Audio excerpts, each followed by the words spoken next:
Le 20 mars 2023, notre vidéo intitulée « Portez-vous des jupes courtes » montrait ce que le Padre Pio censurait comme un vêtement indigne pour les femmes comme pour les hommes, donc malgré le titre qui était focalisé sur les jupes.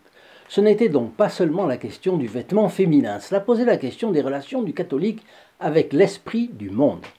Rappelons-nous qu'au fur et à mesure que les pays chrétiens ont été évangélisés, l'esclavage a été aboli, mais dès le XVIIe, XVIIIe siècle, des mondains se sont revendiqués comme esclaves de la mode. Contradiction. Les hommes contaminés par l'esprit du monde gardent au moins une tolérance bienveillante pour l'esclave de la mode, mais ils sentent une antipathie instinctive dès qu'ils entendent parler d'esclaves d'amour à la Sainte Vierge. Expression frappée au coin de la spiritualité de Saint Louis Crillon de Montfort, et tellement bien pratiquée par le Padre Pio. Donc aujourd'hui, lire les commandements de Dieu par-dessus l'épaule du Padre Pio.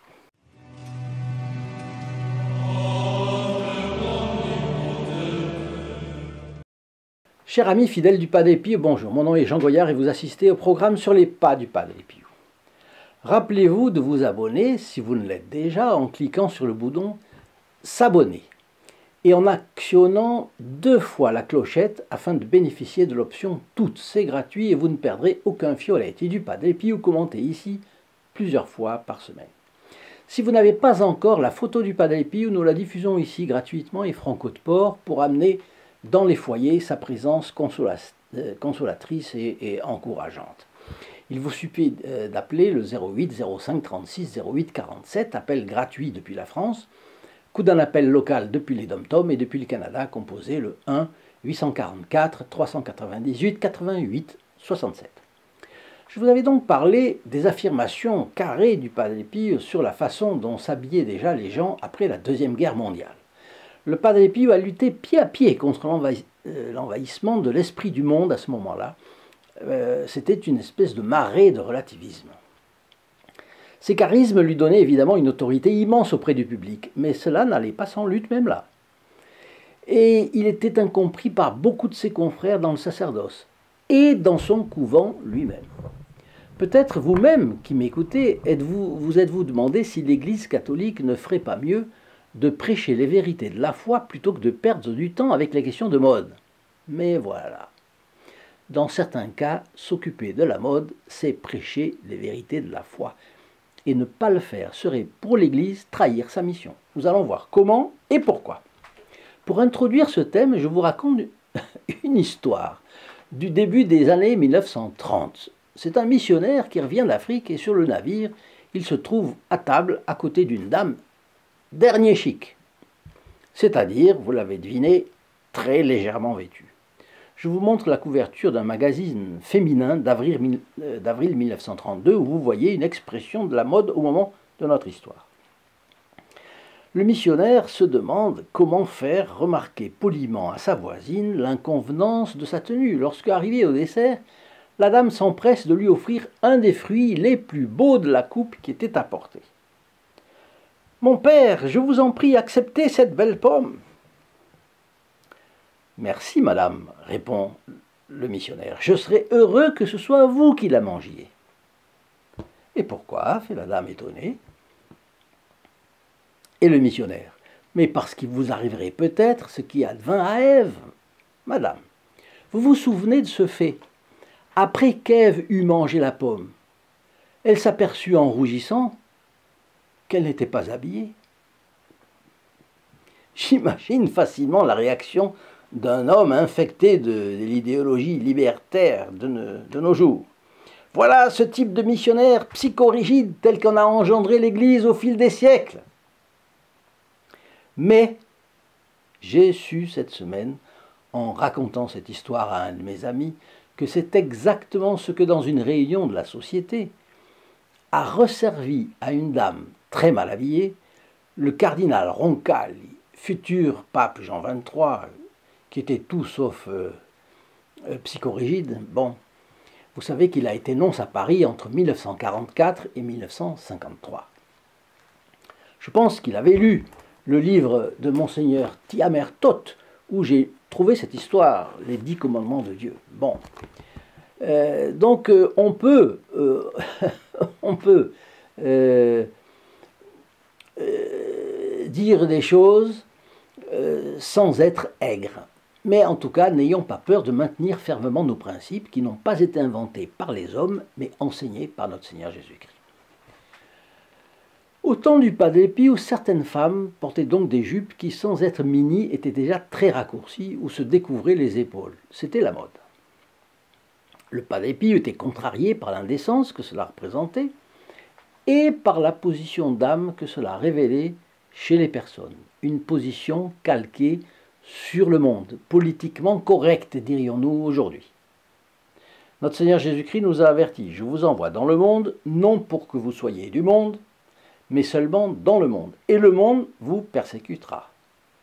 De leur côté, les chrétiens, face au monde, sont tentés d'adopter une position ambiguë, relativiste, un mi-terme entre leur foi et le monde. C'est toujours comme ça. Comme le montrait Benoît XVI, la tentation aujourd'hui est de s'aligner sur la dictature du relativisme. Une dictature molle, qui ne dit pas son nom de dictature. Elle est libérale par sa tolérance vis-à-vis de l'immoralité sous toutes ses formes, mais elle est une dictature parce que malheur à ceux qui marchent en dehors des clous. Ils sont écartés des cercles d'influence, sous-estimés dans leur profession, voire dans leurs relations, condamnés à une espèce de mort sociale. Cet autoritarisme s'impose à tous dans les relations sociales avec une rigueur qui n'a rien à envier à la façon dont sont traités les parias. Vous voulez voir une preuve récente? Je vous la donne. La rapidité avec laquelle, il y a 3 ou 4 ans, nous avons assisté, en l'espace de 6 mois, à la disparition de l'usage de la cravate. Quand par hasard un homme porte une veste, aujourd'hui, c'est sans cravate. Le dernier accessoire vestimentaire de l'homme qui était un facteur d'inégalité entre eux. Il n'y a pas eu de décret, ni de loi, mais tout le monde, sans exception, ou presque, s'est aligné. C'est non pas un accessoire qui touche à la morale, c'est un accessoire qui vous, une disparition d'accessoires qui vous montre la dictature du relativisme, intransigeante comme tout. Franchement, ne trouvez-vous pas étrange cela comme comportement social? Ah, les choses ont changé, diront certains. Non, les choses n'ont pas changé, ce sont les hommes qui changent, sous l'influence de gens qui savent très bien ce qu'ils font. Et cela ne répond ni à un critère esthétique, ni à un critère rationnel. Tout le monde le fait. Voilà, en 6 mois, tout le monde s'est aligné. Dictature du relativisme. La tentation est grande de céder à l'esprit du monde. Le pas de l'Épi ne l'acceptait pas. Il intervenait dès que cela touchait au salut des âmes. Une chose est où elle n'est pas. L'habillement, par exemple, est joli ou laid, propre ou sale, digne ou indigne, modeste ou immodeste, décent ou indécent. Un seul Dieu tu adoreras et aimeras parfaitement. C'est le premier commandement de la loi de Dieu. Il implique l'amour de Dieu et de ses reflets dans la nature et dans les créations de l'homme. Et c'est ce qui justifie que les chrétiens montrent l'exemple en matière de qualité, y compris dans leurs vêtements. J'ai déjà vu des femmes dont le snobisme consistait à mal s'habiller. Leurs jupes ressemblent à des sacs, sans forme, sans tenue, sans qualité, sans jeu de couleurs. Leurs jupes descendent jusqu'à la cheville même, parfois, ce qui les fait ressembler à des amiches. Le vêtement est alors décent, mais est-il digne pour autant? Il pêche, hélas, par un autre côté, l'amour de Dieu, qui veut que l'on se présente joliment, et même élégamment si on le peut, en recherchant une certaine esthétique. Alors, attention, cela ne procède ni de l'amour-propre, c'est-à-dire de l'orgueil, ni de la coquetterie, ni par ostentation du niveau économique, ça n'a rien à voir. Dans une société égalitaire, on a usé de l'argument des moyens économiques pour justifier une mauvaise présentation. Je parle d'une certaine société occidentale. Personne n'ignore que les vêtements de marque sans dignité, y compris artificiellement vieillis, artificiellement troués, coûtent incomparablement plus cher que les vêtements classiques. Le Padre Pio aimait la modestie dans l'habillement, mais il avait des critères d'esthétique.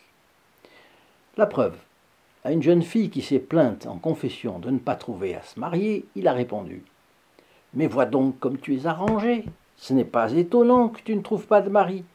Il faut être avenante, se soigner, se coiffer. » Après son mariage, elle devra d'ailleurs continuer, car il s'agira de faire honneur à son mari et à ses enfants. En ce qui concerne la dignité du vêtement, les misérabilistes ne trouveront donc pas dans la doctrine catholique de fondement pour leur position. Je connais des personnes pauvres, vraiment pauvres, habillées très dignement. Par contre, il existe des sociétés non catholiques où tous n'ont d'autre moyen que de s'habiller de façon minable. Une société communiste, par exemple, où tous sont indigents. C'est le nivellement par le bas, l'égalitarisme imposé. Je fais un bref arrêt sur image pour vous donner rendez-vous ici-dessous, sous le lien https://st-padre-pio.fr. Dans le bas de cette vidéo, vous y verrez le geste militant toujours possible d'un fidèle du Padre Pio qui a comme objectif que notre bon capucin soit toujours plus connu et apprécié dans le monde francophone. Posons finalement la question sans embâge. De quel droit l'Église se mêle-t-elle de la mode? Qu'est-ce que cela peut bien lui faire? Eh bien, c'est une question d'amour de Dieu. Tant que cela ne concerne que des questions de goût, l'Église se tait. Mais elle élève sa voix dès que le salut des âmes est en danger. Et le Padre Pio, sa vie, montre que l'Église ne saurait un instant pactiser avec les puissances frivoles malgré les millions de sujets qui leur obéissent. Elle ne transige pas davantage avec la mode. L'Église ne condamne pas la force créatrice de l'homme, sa vie d'essence, qui est un don de Dieu, mais elle flétrit comme une faute les abus, l'usage immodéré des sens, l'excitation sensuelle. La puissance sexuelle est précieuse, mais seulement quand elle est contenue dans de justes limites, qu'elle est contenue par les règles qui la disciplinent. Enlevez au tonneau les cercles qui l'entourent, et le vin le meilleur se répand à terre. Enlevez à la vie sexuelle les cercles des décrets de Dieu, et la dignité humaine tombe dans la boue et dans la vase. Lorsque la manière de se vêtir tend à briser ces cercles qui protègent la chasteté et la pudeur, c'est un devoir pour la Sainte Église d'élever la voix pour la blâmer. En fait, le rapport entre l'homme et son habillement est beaucoup plus fort, beaucoup plus étroit que nous l'imaginons. Notre vêtement fait partie de notre être. Il parle de façon éloquente de notre mentalité. Il trahit beaucoup de choses que nous voudrions laisser ignorer. Par exemple, il nous dit qu'un tel n'est qu'un pauvre homme sans caractère, qu'il suit les autres comme un toutou, comme on disait autrefois. Qu'un tel, un autre, est coquet, qu'un autre encore est réservé. Notre entourage comprend le langage de nos vêtements. Pour les uns, leur vêtement est un ange gardien, et pour les autres, la perte de leur âme. Les vêtements nous protègent de la chaleur, de la pluie, du vent, du soleil, mais ils nous protègent également des regards de nos semblables. Or, nous ne sommes pas habillés correctement quand nous portons les autres à commettre un péché. C'est accomplir l'œuvre du démon. Nous couvrons le corps parce que nous l'estimons comme le temple du Saint-Esprit qu'il est, et nous ne supportons pas que la pureté de ce temple puisse être atteinte par un seul regard de convoitise. En conséquence de quoi, une triple distinction s'impose. Une mode apparaît, elle est de bon goût, de bonne moralité, cela convient aux créatures de Dieu. Sur cette mode, l'Église n'a rien à dire. Bien que moralement indifférente, une seconde catégorie de mode est absurde, ridicule, excentrique, une mode insensée, du genre de ces chapeaux de femmes invraisemblables, vous en voyez dans n'importe quelle revue mondaine, s'agissant de mariage, par exemple. Les personnes qui vont à un mariage. Ou alors de ces robes comme celles qui empêchaient les femmes de marcher, il y a 50 ans peut-être, ou 60 ans. La morale catholique n'en parle pas, sauf si l'exagération allait jusqu'à mettre en péril les ressources du ménage pour quelqu'un, par exemple. Et puis il y a une mode dernière manière, elle est à la fois déraisonnable et immorale, car elle abaisse la dignité de la femme et excite les bas instincts. Par exemple, certaines femmes ne peuvent ni s'asseoir, ni faire la génuflexion dans une église sans choquer la bienséance. Les couturiers qui ont inventé ces modes n'ont pas été inspirés par une pensée esthétique venue de Dieu. Leur but a été d'éveiller les sens. Porter des vêtements transparents, avoir les épaules nues, porter des robes courtes, cela n'a rien à voir avec l'esthétique. Une telle mode est immorale, elle est un danger pour les âmes, elle est un scandale. Vous savez que saint Matthieu, dans son chapitre 17, verset 7, dit cela, « Malheur à celui par qui le scandale arrive ». Mais l'Église est sage, et sa doctrine comporte toutes les nuances nécessaires pour s'adapter aux situations les plus diverses. Et je m'explique, il y a deux catégories de personnes dans celles qui suivent la mode, immorale. Celles qui ne savent pas ce qu'elles font et celles qui malheureusement s'en rendent parfaitement compte. Si on fait remarquer aux premières ce qui, dans leur façon de faire, s'oppose à la morale, et qu'on leur montre que c'est le péché de scandale, qui d'ailleurs est étudié par l'Église dans le cadre du 5e commandement de Dieu, tu ne tueras pas. Pourquoi? Parce que le scandale tue les âmes. Eh bien, elles en sont très étonnées, elles n'y ont jamais pensé, jamais réfléchi. Elles n'ont voulu choquer personne, mais n'ont pas voulu paraître en retard sur les autres. On leur dirait de mettre un plumeau à leur chapeau, elles le feraient pour faire chic, pour être à la page, au dernier cri, dans le vent. Comme elles sont assez inconséquentes, on devrait leur faire comprendre qu'être dans le vent, c'est une ambition de feuille morte, comme dit le proverbe. Pour la seconde catégorie de personnes qui savent ce qu'elles font, cela devient grave. Elles cherchent des prétextes pour se justifier. Dieu Tout-Puissant, Dieu qui est l'auteur du 5e commandement, acceptera-t-il leur raison?